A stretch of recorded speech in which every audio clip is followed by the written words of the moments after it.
The night before the National Robotics Championship, I smashed my robot into pieces and dropped out of the competition. Everyone called me a fraud. They said I quit because I was scared of getting exposed online. People tore me apart. Only one person defended me. Adrien, the so-called genius of our generation. But his words dripped with fake concern. I believe in River Lowell's skills. He's the only one who can compete with me. Whatever he's going through, I hope he comes back and proves himself. In my past life, the robot I built was exactly like his. No matter how hard I tried to prove he copied me. Adrien stood in front of the cameras playing the saint. It's okay. River can have this robot. I'll just build something better. His fans came after me like wolves. No one believed I had any talent. I swallowed my pride and promised myself I'd rebuild the robot from scratch. But when I was putting it together, the power core exploded. It shattered my skull. That same night, they rushed me to the ICU. People online celebrated. They said I got what I deserved. That night, my girlfriend, Laya, signed the DNR form without a second thought. Until the day I died. I never figured out how Adrien got my robot's data or why Laya worked with him against me. When I opened my eyes again, I was back on the day of the competition. River, your dynamic humanoid design is genius. We're gonna win this robotics championship for sure. Zane Ward's excited voice snapped me out of my thoughts. I stared at the human-sized robot in front of me and felt a chill run down my spine. I'm uploading the data now. Then we just wait for tomorrow's showcase. Z grinned as he typed away. Wait. I yelled, stopping him mid-click. I've got a better idea. My hands were shaking as I opened my laptop and pulled up Adrien's latest post. His robot specs and demo video were right there. It was identical to mine. I knew it. What the hell? This afternoon, Adrien's robot looked nothing like ours. That snake. Where'd he steal this from? Zane leaned over, eyes wide with shock. My jaw tightened. In my past life, I'd checked Adrien's robot earlier that day too. Didn't see anything suspicious, so I ignored it. Then, 30 minutes before the deadline, I discovered his robot was a complete copy of mine. I scrambled to report it and even posted my entire build process online. But the organizers didn't believe me. And Adrien's crazy fans destroy me. River the copycat. Always stealing from our genius, and now you're trying to frame him. Shameless. Adrien posted his data first. How dare you fake evidence? They humiliated me. I took all that anger and rebuilt my robot overnight, determined to prove myself at the competition. But when I showed up the next day with my new design, Adrien's robot was identical. Again. I became a joke. People laughed at me in the arena. Some even threw water bottles at my feet. Still, I didn't back down. I powered up my bot, ready to show off my dynamic humanoid design. And it exploded. The blast tore through me. I barely survived and ended up in the ICU. With me out of the picture. Adrien won easily $2 million in prize money, a mentorship with a legendary scientist, and a gold handed to him on a silver platter. Meanwhile, I was lying in a hospital bed, fighting for my life. Then came the final blow. The competition staff announced that my robot was packed with explosive materials. They implied I tried to sabotage the event and blew myself up in the process. I knew every single part of that machine. I didn't put anything like that in there. That statement destroyed me. I got expelled from school and trashed online. My parents got doxxed. Strangers sent funeral wreaths to their house, threw paint on their door, and screamed that they deserved to die for raising a monster like me. The night they took me to the hospital, my girlfriend, Laya, signed the Do Not Resuscitate form without hesitation. She told everyone I was beyond saving. The internet cheered when the news reached my parents. Their hair turned white overnight. Crushed by grief, they both killed themselves. After I died, my soul stayed behind. I had to watch them go. The rage burned so hot that I refused to move on. And then, suddenly, I was back. It was the day before the National Robotics Championship. This time, I'd find the truth. I'd clear my name, and Adrien would pay.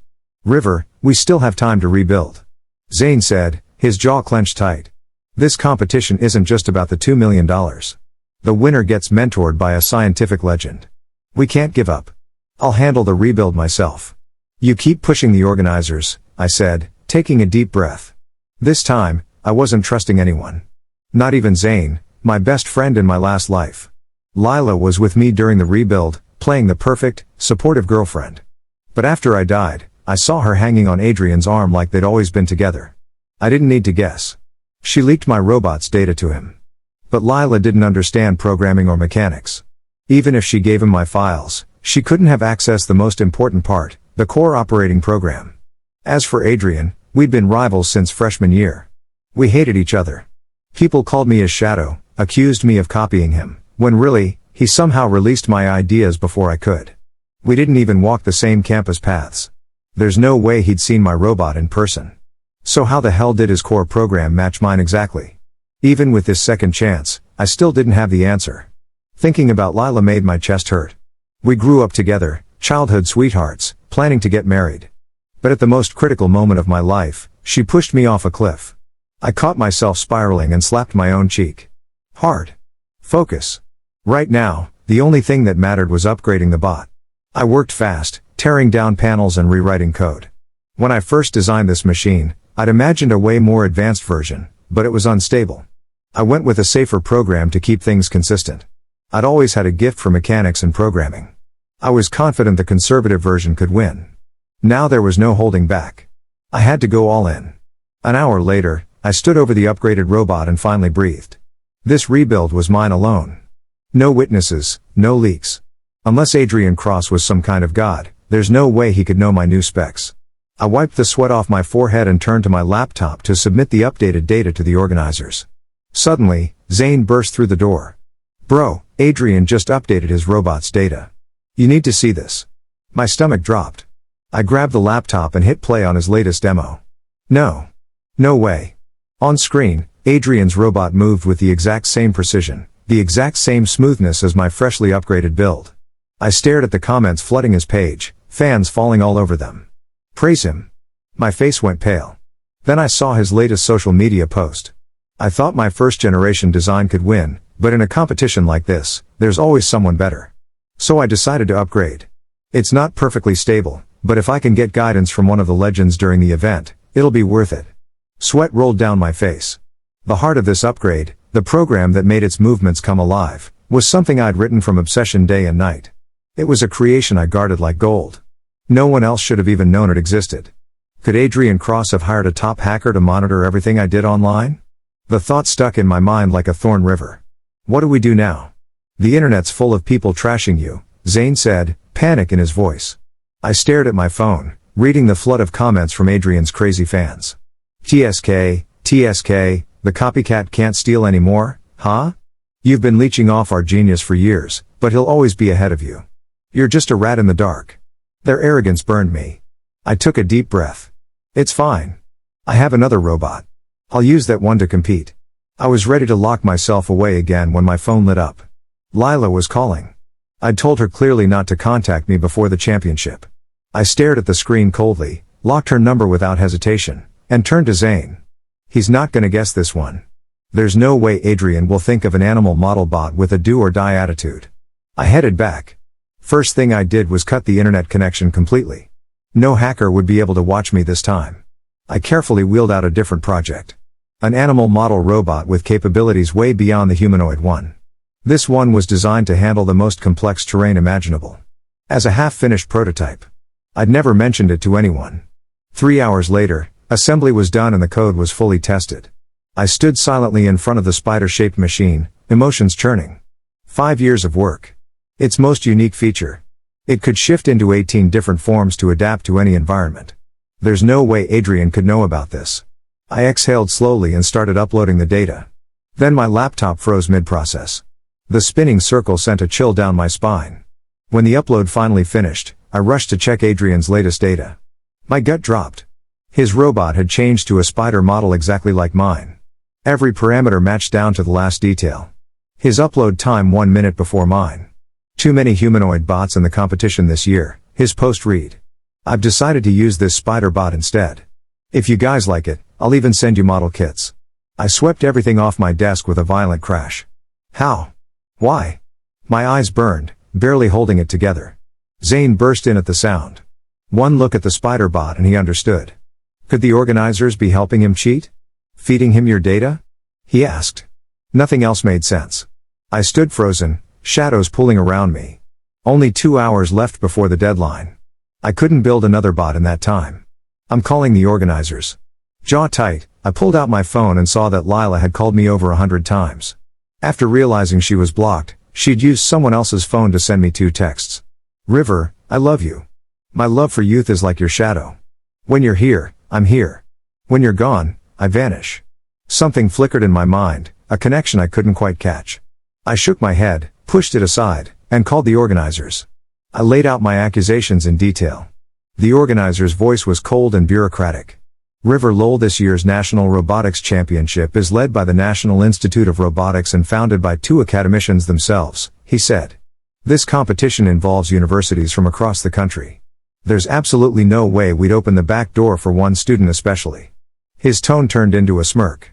Especially since your school isn't exactly prestigious. You wouldn't have the pull to bribe an academician even if you wanted to. Then came the jab. If your skills aren't up to par, spend your time learning instead of throwing dirt on others. Just like that. He hung up.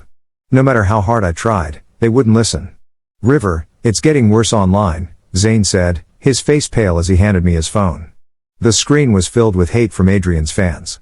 Shameless. Openly stealing someone else's design. Get out of the competition. Someone on Adrien's team must have been bribed. How else could this copycat steal the latest design so fast? Adrien, playing the saint as always, had posted. Great minds think alike. Maybe River's concept just happened to match mine. It's fine. He can have this design. I'll compete with another robot. Beneath his post a flood of praise. Adrien is such a class act. So generous even to a thief. Ha ha. As if he could even use stolen goods properly. Disgusting. Someone should call the cops before this parasite gets more ambitious. I stared at the screen, blood running cold. Why was I supposed to give up? Repeat the exact same doomed path as last time? No. I refused. There had to be something I wasn't seeing. Even in my rage, my mind sharpened. My memories of Adrien replayed in fast flashes, moments from years of rivalry. Before him, people called me a prodigy. But from the moment we met in college, my brilliance got overshadowed. Adrien was always one step ahead, always releasing my ideas before I could. Then a spark hit Zane. Do you think 2 people can have identical brainwaves? I asked. He blinked. Identical. Not even identical twins can do that. If I gave you a robot, you knew inside and out, what's the fastest you could build another from scratch? Zane took his time answering. River, I'm not at your level, but I'm no slouch either. With every part ready, assembly and tuning would still take me at least half a day. Robots have too many delicate, precise parts. This isn't copy-paste. You can't just whip one up instantly. My grin spread slowly, then broke into almost crazy laughter. You're right. Building from scratch takes hours. So how the hell do 2 robots appear less than a minute apart? It's not possible. It's not science. My gaze locked on the 2 machines in front of me, eyes gleaming, the thrill of discovery running through me like lightning. I wheeled the spiderbot beneath the gravity hammer. My finger hovered over the button, my voice a low whisper. I found your flaw. The hammer head hung above the spiderbot like a falling moon. Its squared steel face cast a cold rectangle on the carbon shell. Zane stood in the doorway, one hand on the frame, frozen between lunging and watching, and I realized he did not even breathe when I said it. I have found your flaw. I did not slam the hammer. Not yet. I lifted it just enough to kiss the far tibia strut of the front right leg, a pressure so slight the carbon did not crack. The strut took a shallow bend, a hair less than the width of a thread. To a judge or a crowd it would be invisible. To an inertial unit and torque controller, it was a new world. That microscopic bend meant the leg would now carry a trace more load at 57% extension, and the controller would compensate with a 2-count micro burst on coil 3. A signature wobble hidden inside smooth motion. Zane swallowed. What are you doing? Making a mark only my robot could make. I powered the spider on, eyes tracking the telemetry graphs on my laptop. The controller fought the asymmetry with tiny pulses I could see but not feel. Perfect. I wrote a short path routine, 8 seconds of movement with a deliberate acceleration profile that would magnify the micro wobble into a spectral ridge at a frequency band you would never notice unless you knew to look. I exported the trace to a raw float file. Then I lifted the hammer again and tapped the same strut a second time, not enough to break, enough to change the ridge. Ran the path again. New ridge. 2 fingerprints. Zane stared at the leg. This proves what, exactly? If Adrien posts a video or telemetry that contains either ridge, he did not just copy an idea. He copied a state that exists only in this single unit in this single room. No one can rebuild a bent strut with the same microstructure. Not in a minute, not ever. I killed the power and unplugged the network cable from the bench switch out of habit, though the switch had nothing in it. Then I connected the laptop to a burner hotspot, dumped the decoy data package, and zipped it with the routine file that contained the ridge. The package looked like a valid upload. Inside, it was signed with a rolling checksum across prime-length windows that encoded a phrase. I love your shadow, L. When you are here I am here. When you are gone I vanish. Her words, baked into the time domain as tiny timing offsets in the motion path, only visible if you rendered the movement as a spectrogram. A ghost sentence. If it appeared anywhere else, I would know exactly where it came from. I set the upload target to the same competition portal, the same endpoint the rules mandated. The page froze again at 99%, that same spinning circle, like a mouth deciding whether to spit or swallow. Zane paced 3 steps and back as if he could push the bytes by walking. A minute stretched thin. The progress wheel blinked. Complete. I did not check Adrien yet. First I checked headers. Most people never look at the extra lines a server hands you. They look like nothing. Dates, server names, silly flags. But in a mess of gray, one new line glowed to me like a police siren. X mirror node, Hermes. A header I had never seen in past years. The portal never used that string. Hermes, messenger with winged feet. I saved the raw response. Then I opened Adrien Cross's page. He had posted a demo 34 seconds ago. The thumbnail showed a spiderbot stepping across a field of foam hexagons, the exact test bed pattern I used in my lab, a test bed I had never filmed for public posts. I tapped play. The room seemed to stretch. My bot stepped in a dry silence of fans and servos. His bot on my screen stepped in the same cadence. 8 seconds. On second 3, when the front right leg passed 57% extension, the gate took a whisper-long micro-breath that no human eye would see. I slid the time cursor back and forth 3 times and felt my skin cold and hot. I ran a quick transform on the audio track even though the clip carried no audio. Social media always preserved a tiny clock jitter. The spectrogram popped the ridge I had planted. Like a cut on a fingerprint. There. There. The same. It was not an idea theft. It was not a rebuild. It was my state, my flaw, my ridge. Zane leaned over my shoulder and did not speak for a long 4 beats. Then he said the thing any sane person would say. This is impossible. Not impossible. Just ugly. The comments were already frothing. Our genius evolves in real time. Look how fast he iterates. He listened to feedback and changed it. Legends move like that. I scrolled until I found the one caption line that mattered, the one Adrien always used when he did this. Great minds think alike. Do not attack River. If he wants, he can have this version. I will show you a new one tomorrow. He knew exactly what he was doing. He was washing his hands in public while the water ran red down my drain. I clicked the portal again and resubmitted a second time with my other ridge routine, small changes and a different prime window set. The reply came back fast, as if the server had been waiting with its mouth open. X mirror node, Hermes. Same flag. I did not bother moving. I just hit refresh on Adrien. 32 seconds later a new clip pinned to the top. Spiderbot version B, a playful caption with 3 lowercase ha ha ha at the end. The clip looked the same to anyone who did not know what to see. But the ridge had moved exactly as it would if the leg bend had changed by that second tap. My breath left me. The header on his site listed the ingest time as 1 minute before my upload completion. Zane cursed softly. They are backdating him. The organizers are in this. Maybe. Maybe not. Look at the header. What header? Zane did not read headers unless he was debugging a compiler. I pulled up the raw, pointed to Hermes. What is Hermes? A mirror. A cache. Something between me and the portal. Messenger with wings. If my upload touches it first, and he has a key that lets him open the mirror, he can fetch my file, post it, and then the main portal writes my file in after. If the mirror stamps his copy with an earlier time, the public view shows him first, me second. To the outside world, I am following him. That only explains the minute gap. How does he post a clip with your test bed and your telemetry fingerprints?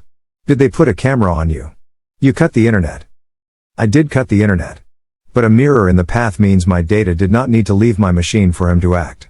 He needed my file as it arrived at Hermes. And Hermes lives wherever the organizers told us the upload goes. Zane rubbed his neck. Then the portal is dirty. Maybe the portal is clean and the path before it is not. A content distribution node. A sponsor cloud.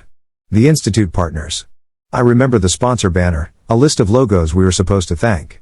2 of those logos ran national clouds. 1 sold educational infrastructure.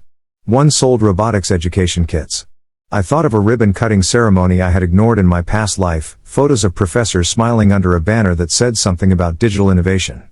I saw a familiar surname in my head. Hart. My chest tightened. Laya had interned at a foundation under a board chaired by a man whose brother ran a regional ISP. She had joked that she could make my uploads faster if I kissed her first. I pushed the memory aside. Zane sat on the bench. If Hermes is between us and the portal, and if he has a key, then we need to find the key or the person with it. Otherwise he will keep opening your mail and mailing it to himself first. I nodded. Or we make opening my mail dangerous. A trap. A proof first. A trap after. I loaded the 2 ridge routines into a small visualizer and laid them side by side with his 2 clips. I overlaid the compression jitter and pulled the ridge out again. It lined like 2 tire tracks running parallel in mud. I wrapped the graphic into a simple PDF with a 1-page explanation any human could follow. Then I started a log capture on my next upload and expanded the TLS handshake record with a local hook. I was not breaking encryption. I was reading everything before it left, and I was recording the exact byte sizes and timing pattern as it left my NIC. The shape of my upload would be a signature that Hermes could not change. If the same pattern showed up in any resource Adrien published, I could match it like a bullet to a barrel. Zane frowned. You think his videos carry the same byte rhythm? Not his videos. His data dumps. He always posts a public-facing demo and then a short technical note for fans. In the note he sometimes includes a debug dump. People call him generous for sharing. They do not realize that dump is my work with his name on top. I typed without looking up. If he posts any dump tonight, we will know. How long until the deadline? An hour and 32 minutes. He will not be able to resist one more saintly gesture before he goes to sleep. We did not have to wait that long. 21 minutes later, his account published a tiny text update with a paste link to a bin file named public_debug_trace_vb.bin. It had his little smiley in the caption. I already had a script ready. I grabbed the bin, ran the spectrogram, and watched my ghost sentence ghost itself onto the screen. I love your shadow, L. When you are here I am here. When you are gone I vanish. Zane whispered the words as he read them, then looked at me like he could not decide if he should hug me or punch a wall. This is it. This is proof. Proof does not matter if no one with power reads it, I said, but I saved the plot, saved the headers, and I sent the package to 3 places with 3 different tones. 1 to a mid-level judge at the institute whose personal blog I had read in the past life, a judge who complained once about sponsors stepping on process. 1 to a quiet forum where engineers discussed benchmarks and called out cheaters under pseudonyms. 1 to a campus reporter who had DM'd me in the old timeline asking for comment after the explosion and whose editors had buried her draft because it did not match the wave. Then I took my hands off the keys and listened to the room. Fans. A soft tick inside the hammer mount. Zane's breath at my back. The upload portal pinged again in the log, a harmless keep alive that now made my skin crawl. I opened the device manager on the bench. The bench had a smart power strip with a firmware I never asked for. The power strip saw current draw on each outlet. It had a Wi-Fi radio that I had never joined. I pulled the plug, powered down the strip, then unplugged the strip entirely and plugged the robot into a dumb extension cord from a box I kept for exactly this reason. Paranoia is only paranoia until it is a map. Zane scowled at the strip. You think that was a path? I think it is a mistake to assume power is just power anymore. The clock chewed the hour down to 41 minutes. If I was going to compete, I had to submit a final build and lock. If I submitted, he would mirror. If I did not submit, he would claim I ran. A trap alone would not win anything. Zane said it first. We could show up with no submission and challenge on the floor. Force them to pit us side by side. Make him reveal his pipeline live. I shook my head. If Hermes lives in their path, the floor is his home turf. They will turn the show into my funeral twice. I need a robot that does not exist on their computers. I need something the portal cannot describe. What does that even mean? It means a robot that learns its core on power up and never writes it to disk before that. A seed the portal never sees. A set of weights derived in the moment from something I cannot upload because it does not exist yet. Not in bits. I need an embodied seed. Zane blinked. Like what? Like the bench. Like the hammer tap. Like a mask that changes motion and writes a fingerprint into the controller. If my core weights are a function of a mass distribution I build at the table right before the match, Hermes can mirror my code all night and wake up with an empty soul. You can do that in 40 minutes. I can try. I moved like a machine. I wrote a lean controller skeleton that took no trained weights. On startup it would run a calibration dance and harvest inertial and torque curves across a physical pattern we could assemble on the fly. Those curves would feed a small on-device optimizer that would run on a sealed micro with no upload and no debug port, a board I had bought with cash from a hobby shop and never registered. The optimizer would fit a tiny policy to the measured world. The result would live in SRAM and die when the power died. I could back it with a battery and a kill switch. The skeleton code was 10 pages of C I had thought about for 2 years and never dared to risk. Tonight I did not have the luxury of fear. Zane assembled the physical pattern while I coded, hands shaking, then steady. We built a ring of foam blocks and aluminum rails. Hung 2 weighted pendulums on fishing line. Laid down a rubber mat with an uneven bead of glue snaked across it so the compliance would vary. We made a world the portal could not digest. I flashed the skeleton to the sealed board, then sealed the board inside a resin pocket I melted shut with a heat gun. I took the network card off the motherboard. Literally pulled the module. I cut the antenna wire on the smart fan controller because I no longer cared about clever airflow. 30 minutes.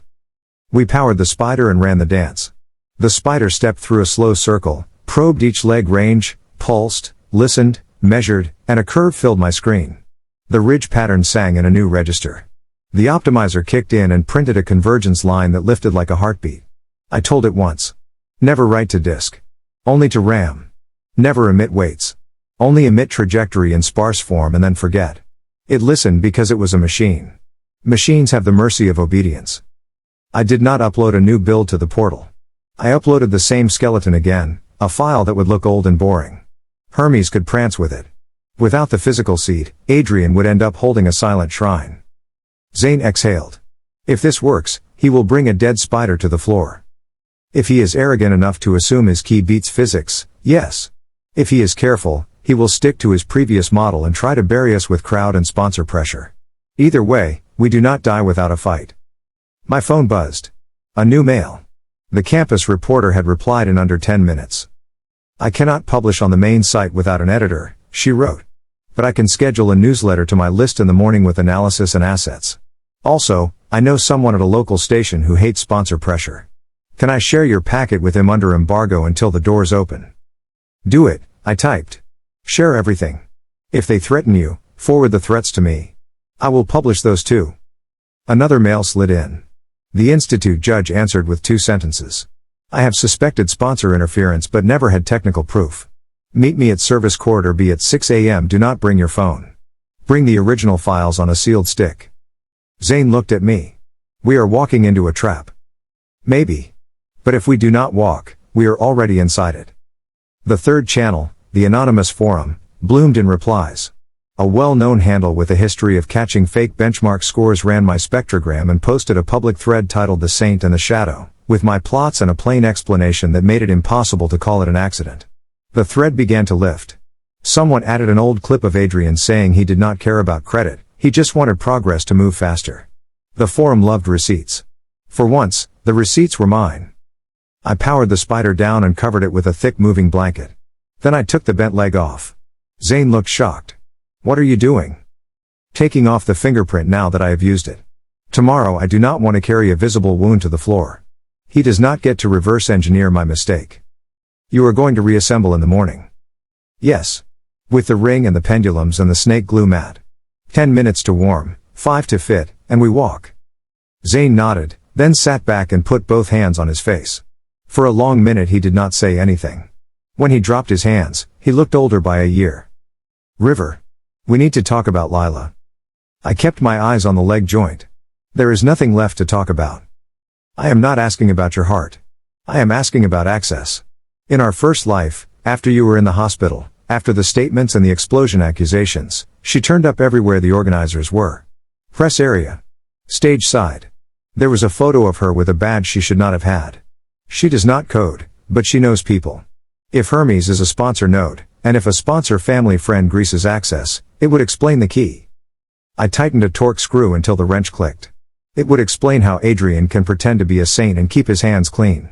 He does not need to know how Hermes works if his girlfriend and her family make sure his name is on the list. Ex-girlfriend, Zane said like a man afraid to touch a live wire. In the old timeline she was his girlfriend by the time I died. In this one she is still mine on paper. On paper means nothing. You think she is the one who signed the DNR so fast because she already knew where she was going next. I do not think. I remember. She did it. The only question is whether she understood what she was part of or whether she was a pawn with a beautiful smile. Either way, I do not intend to speak to her again. A knock hit the lab door. Not frantic, not soft. 2 knuckles and patience. Zane and I froze. We were not supposed to have visitors at 1 a.m. I killed all screens with 1 keystroke and stepped silently to the side of the door, hammer in my right hand.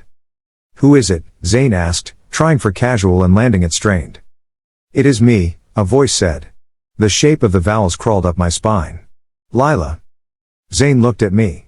I put a finger up and he opened the door 5 centimeters with the chain still on. Lila stood in the hall in a long gray hoodie and sneakers, hair pulled into a knot like it always was when she came to late nights. Her eyes were red. She held her phone up in one hand like a peace flag. River, please, she said. I have to talk to you. It is about Adrien. I stood where she could not see me and listened for footsteps behind her. None. I nodded to Zane and he took the chain off.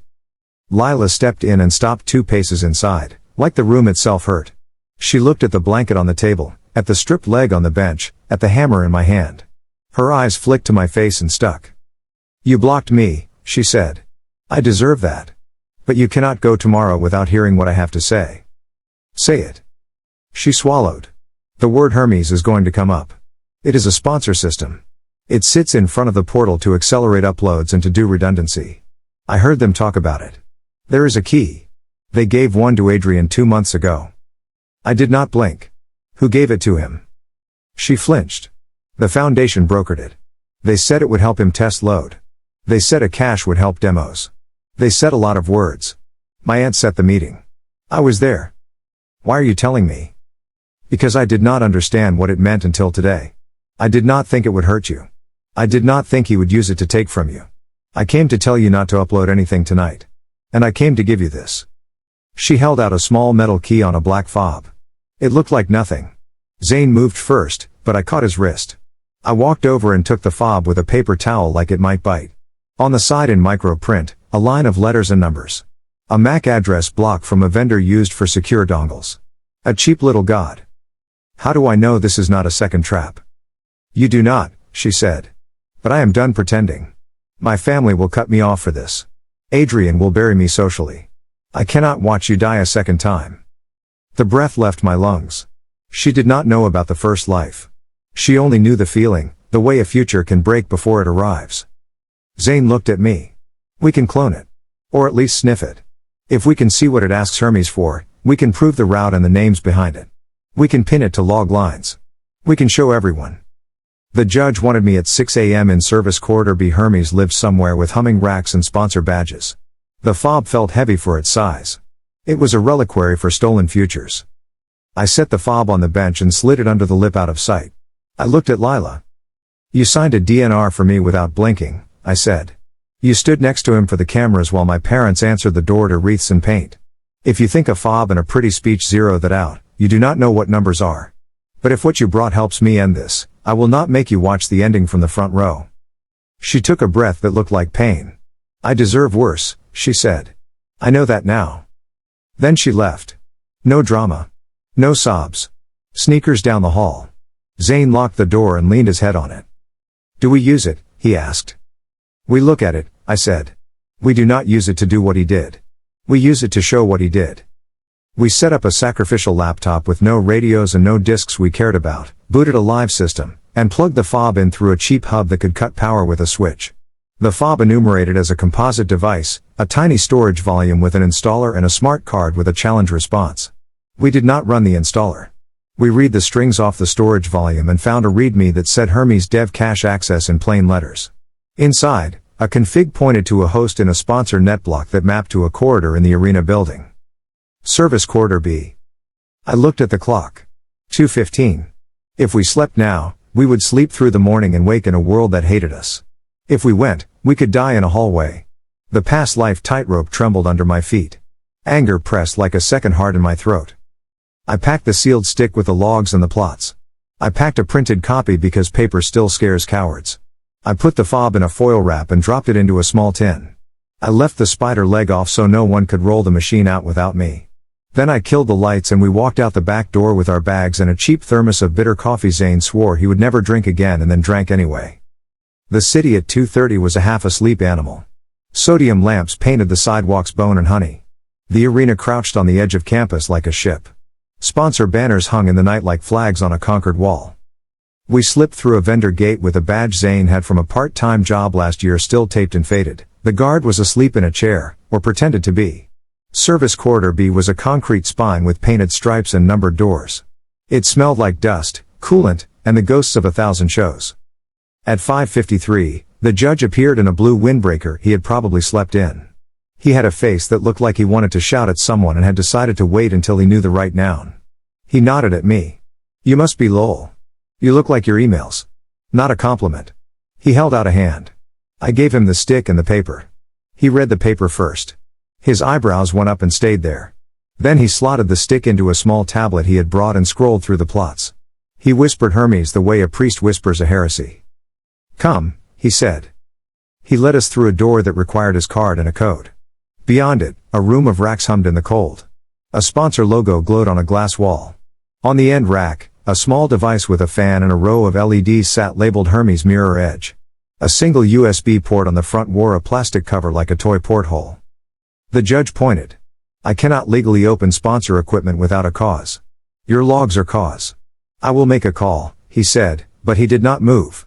His jaw set. Then he pulled the cover off the USB with a snap and slid a small key of his own into the port. The mirror console blinked a blue prompt on a floating panel by the rack. He typed a command string I could not see. Logs filled the panel. The first line showed a table with 2 columns. Source and redirect. My eyes found a line I knew without reading. Lowell Lab IP. Redirect, across dev key. Across. Adrien cross. The machine had written the joke into its bones. The judge stared. Zane made a sound like a laugh that had no humor in it. The judge typed 3 more commands and the list poured 1,000 entries, dates and times that mapped to the slow theft of a year of my life. "There is your flaw," I said to the room, to the racks, to the winged messenger, to the first life that refused to let me die at peace. "You were so proud of your speed, you etched the path you ran on the stones." The judge looked at me for a long breath. "Do not move," he said, and stepped aside to make a call. His voice went flat and polite, the way a blade is flat before it slides between ribs. I stood in the blue and the cold and watched a single LED blink at the speed of my pulse. Somewhere in the building, someone else watched a different light and smiled because they thought today would be easy. I closed my hand and felt, inside my palm, the faint shape of the fob in its tin. I imagined lifting the hammer again, slow, precise, touching a single strut just enough to write a future no one could steal. I whispered so low even Zane could not hear me. "Tomorrow, you will not mirror my breath. You will choke on it." The moment the judge finished his call, the world outside the cold room shifted. You could feel it in the current of the air, the kind of silence that follows an order being passed through invisible wires. For the first time since I'd woken up in this second life, I wasn't the one scrambling for truth. I was standing inside it. The judge lowered his phone and exhaled slowly. "The Institute's board is convening in 40 minutes, he said. "The sponsors are already panicking. They know the name Hermes isn't supposed to appear on our internal systems." Zane stared at the monitor, jaw tight. "And Adrien?" "Still sleeping in his hotel suite, I imagine," the judge replied grimly. "By morning, he'll wake up to find his mirror turned into a confession." He disconnected the console and turned to me. "Lowell, your data is the smoking gun. But if you walk into that arena alone, they'll still bury you in noise. The only thing stronger than lies is spectacle. Make them see it." His words hit like voltage. He was right. Proof alone meant nothing in a crowd that already chose its hero. I needed to tear the stage down around him. When we left the corridor, dawn was still hours away. The city felt made of glass, fragile, waiting to shatter. Zane and I went straight to the lab. I powered the spiderbot again and watched the calibration run its dance in silence. Its movements were smoother than before, alive, unpredictable. It wasn't just a machine anymore. It was proof of what couldn't be mirrored, stolen, or rewritten. Zane leaned against the wall. You know, if this works, you're not just clearing your name. You're ending his entire career. I looked up at the ceiling lights flickering faintly. I'm not ending it, I said quietly. He did that the moment he thought the system would always protect him. We packed everything. The spider's sealed board. The bent leg, my fingerprint of truth. The tin that held Lila's fob. I didn't trust digital walls anymore. I wanted every piece of evidence in my hands. By the time we reached the arena, the crowd was already swelling. Students, reporters, and sponsors filled every seat. Adrien's fans waved banners with his name in gold letters. The giant screens displayed his smiling face beside the words "Defending Champion Returns." When he stepped onto the stage, the roar shook the air. Adrien Cross looked every inch the genius they worshipped, immaculate suit, perfect posture, that practiced humility that had fooled millions. And beside him, wearing a staff badge she shouldn't have, stood Lila. For a second, our eyes met across the stage. She looked pale, terrified, and guilty. I couldn't tell if her trembling was fear of Adrien or of me. The announcer's voice echoed through the dome. Next up, the long-awaited duel, Adrien Cross versus River Lowell. The crowd erupted. Adrien turned toward me, the faintest smirk curving his lips. You really came, he said, voice low enough for only me to hear. I thought you'd learned your lesson last time. I met his gaze with ice. I did, I said. Never trust a god who builds his throne from stolen bones. He blinked, just once, before the stage lights flooded the platform. The countdown began. 3, 2, 1. Both robots came alive. His spiderbot scuttled forward, gleaming under the floodlights. Perfect symmetry, flawless rhythm. To the audience, it was a miracle of engineering. To me, it was déjà vu, a reflection of every line of code I'd ever written. But my machine. Mine breathed. It adjusted its gait mid-step, adapting to the stage slope, the shifting temperature, even the echo of sound. It was learning. Its movements weren't rehearsed, they were alive. The judges leaned forward. The audience murmured. Adrien frowned for the first time. He triggered a complex obstacle pattern, confident his mirrored data would handle it. The first ramp rose, then a tilt, then a shifting grid. His robot stumbled, just slightly, but the crowd saw it. A single leg jittered half a second out of sync. Zane whispered beside me, he's running empty code. Hermes gave him your shell, but not your soul.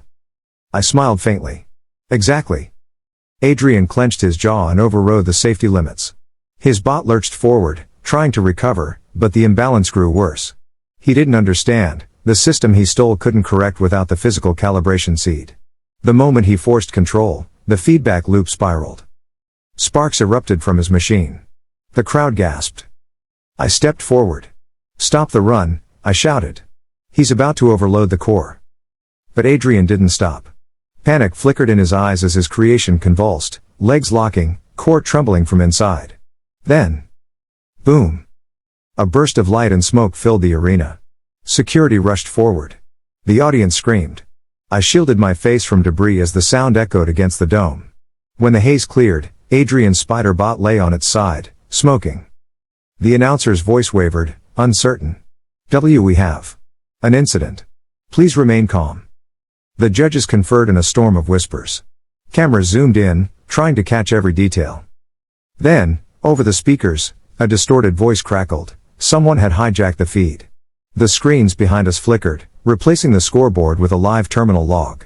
Line after line scrolled across in bright white text. Source, Lowell Lab IP redirect, across dev key. The audience went silent. Another line appeared, mirror node active, Hermes Edge sponsor net. Then the footage changed, to a replay of Adrien's uploads, side by side with mine. The timestamps glowed in red. His files arriving before mine, yet carrying identical data signatures. Gasps filled the arena. Reporters scrambled. Adrien turned to the judge's platform, shouting, "This is fake. He's hacking the system." But his voice cracked under the weight of evidence. The judge stepped onto the stage, holding a microphone. "Hermes logs are authentic," he said, voice steady. "The Institute confirms that the sponsor mirror illegally redirected data from River Lowell submissions to Adrien Cross's account. Effective immediately, Adrien Cross is disqualified and banned from all future competitions." The arena erupted, not with cheers, but with chaos. Adrien lunged at me, fury distorting his face. "You ruined me," he screamed. I met him halfway, calm as still water. No, I said softly. You ruined yourself the moment you thought stealing genius was the same as having it. Security pulled him back. Cameras flashed like lightning. Then I saw Lila. She was crying, silent, a mixture of relief and shame written across her face. When our eyes met, she mouthed, "I'm sorry." For the first time, I didn't feel hate. Only finality. "Goodbye, Lila," I whispered, turning away. The rest of the day blurred, the interviews, the officials, the apology from the institute broadcast on national news. Adrien's sponsors withdrew within hours. His mentor resigned. The genius of our generation became the cautionary tale of the decade. But none of that mattered. That night, I stood alone in the lab again. The spiderbot rested in front of me, silent but unbroken. I powered it on one last time. It moved with that same imperfect grace, the same living rhythm. My rhythm. Zane entered quietly. "They're offering you a scholarship, a partnership, maybe even your own lab. You did it." I smiled faintly. "I didn't do it for that. I just wanted to see if truth could walk again." He chuckled, shaking his head. "Well, it's sprinting now." I placed my hand on the spiderbot's shell. "You know what the best part is, Zane?" "What?" "This time, I get to decide what to build next." The machine's sensors flickered, casting a faint reflection of my face in its polished frame. For the first time, I saw peace instead of rage. Outside, dawn bled into the city like fire. The sky looked wide enough for every dream I'd once buried. And as the first rays hit the lab window, I whispered to the robot, the same words I'd once sworn before dying. "Let them steal my past. They'll never touch what I build next." The spiderbot stirred, light gleaming across its form like a promise reborn. This time, the genius wasn't theirs to copy. It was mine to live.